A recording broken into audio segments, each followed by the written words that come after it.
বন্ধুরা, এই দেখো, এটা হচ্ছে সোনার আইস্ত। ঠিক আছে, তো এটা আমার খুব শখ, অনেক দিনের শখ এই আইস্তটা করার।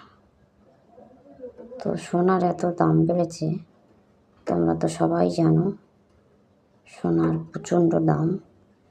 তো আমাদের মতন গরিব মানুষেরা সাধারণত করতে পারে না এখন। তো আমার যেহেতু প্রচণ্ড শখ ছিল, এটা বহুদিনের শখ, তো সেই ক্ষেত্রে গিয়ে আমি আজকে এই শখটা পূরণ করতে পারলাম। কে কোথায় থেকে দেখছো, ডিজাইনটা কেমন হয়েছে আমাকে কমেন্টে জানাবে। ঠিক আছে, আমি খুশি হব।